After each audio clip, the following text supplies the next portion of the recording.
శ్రీమాత్రే నమః. యా దేవీ సర్వభూతేషు లక్ష్మీరూపేణ సంస్థితః నమస్తస్యై నమస్తస్యై నమస్తస్యై నమో నమః.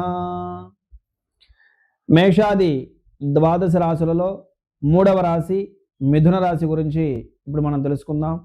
ఈ మిథున రాశిలో మృగశిర నక్షత్రం 2, 3, 4 పాదాలు, ఆరుద్ర 1, 2, 3, 4 పాదాలు, పునర్వసు నక్షత్రం 1, 2, 3 పాదాలు ఈ యొక్క మిథున రాశిలో ఉంటాయి. ఈ యొక్క మిథున రాశి వారికి ఈ సంవత్సరం ఆదాయం వ్యయాల గురించి చూసుకున్నట్లయితే ఆదాయం 8, వ్యయం 11, రాజ్యపూజ్యం 1, అవమానం 7గా గోచరిస్తూ ఉన్నది. ఈ సంవత్సరం మిథున రాశి వారికి చూసుకున్నట్లయితే కనుక 1 జూన్ వరకు కూడా జన్మస్థానంలో గురుడు యొక్క సంచారం సువర్ణమూర్తిగా ఉండటం చేతన విశేషమైనటువంటి లాభదాయకమైనటువంటి ఫలితాలన్నీ కూడా గోచరిస్తూ ఉన్నాయి. ఈ సంవత్సరం మిథున రాశి వారికి ఆదాయం 8, వ్యయం 11 అయినప్పటికీ కూడా స్వాభావికంగా వీరి యొక్క పొదుపుతనం చేతన వీరికి ఆర్థికపరమైనటువంటి ఇబ్బందులు గోచరించడం లేదు. ఆర్థికంగా వీరు జాగ్రత్తగానే ఉంటారు. అలానే ఉద్యోగ వ్యవహారాలలో చక్కటి వృద్ధిని, అనుకున్నటువంటి ప్రమోషన్లను వీరు పొందడానికి అవకాశం ఉంటుంది.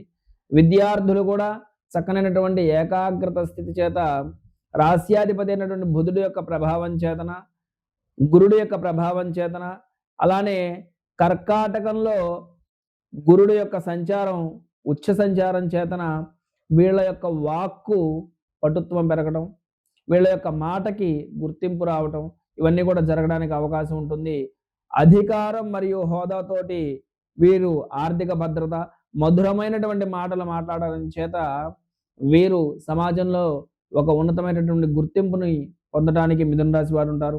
అలానే శనైశ్వరుడి యొక్క సంచారం 10వ ఇంట జరుగుతున్నది కాబట్టి ధార్మిక పరమైనటువంటి ఆలోచనలు చేస్తూ భగవత్ ధ్యానంలో ఎక్కువ మంది ఉంటారు.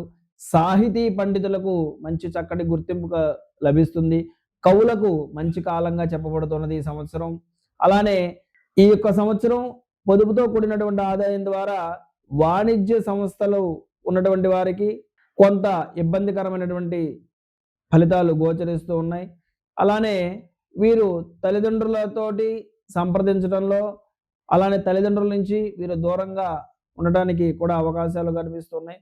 మిథున రాశి వారికి అదృష్ట సంఖ్య 5, 3 మరియు 8 సంఖ్యలు. అలానే ఆది, బుధ, శుక్రవారాలు వీరికి కలిసి వచ్చేటటువంటి వారాలుగా చెప్పబడుతూ ఉన్నాయి. అలానే వీరు మరిన్ని మంచి ఫలితాలు పొందడం కోసం వీరు ప్రతి బుధవారం రోజున కూడా మహాగణపతిని అర్చన చేసుకోవడం ద్వారా విశేషమైన పుణ్య ఫలితాలను వీరు పొందగలవచ్చును. శ్రీమాత్రే నమః.